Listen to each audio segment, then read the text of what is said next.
So since I was born, my mom never wanted me around. She always had me bouncing from one friend to another friend's house.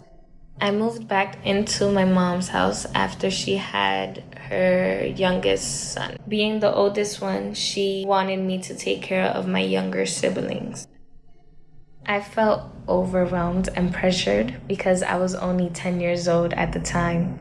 Once I graduated from elementary school, I was excited to go to middle school, but instead, my mom decided to send me to Dominican Republic. When she sent me to Dominican Republic, she left me to my grandparents. She decided that I would come back when I was around 16 years old to try to have a good relationship with me.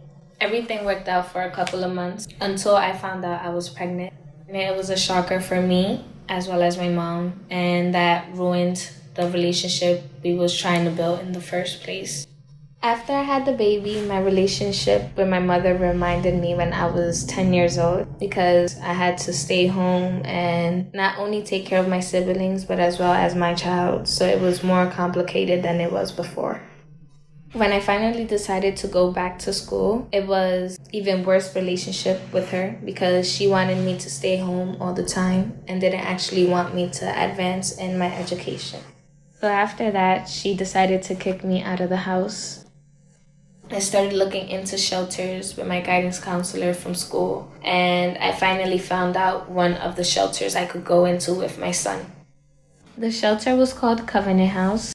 So I would have to get up early in the morning at 6 o'clock to get myself ready, to get the baby ready, to then drop him off at daycare, to then start my navigation to school. After school at 2:30, I would go into my internship until 8 o'clock and get back home around 9 to pick up my son, to get myself ready for the next day, do homework, get him ready, and then start all over again the next day.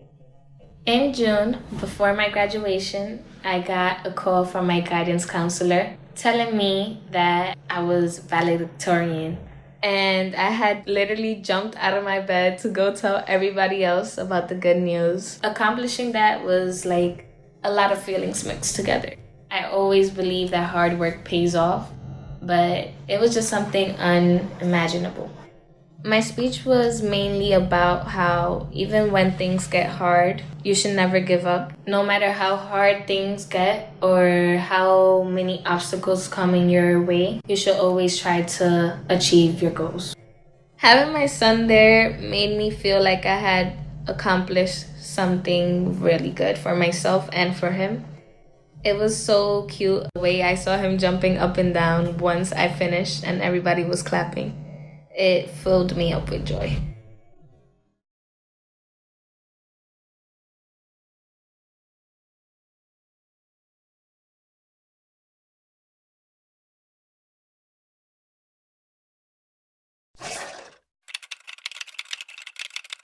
Oh my god, and we totally jumped off the cliff and had to swim all the way to shore because the dog chased us all the way to the end.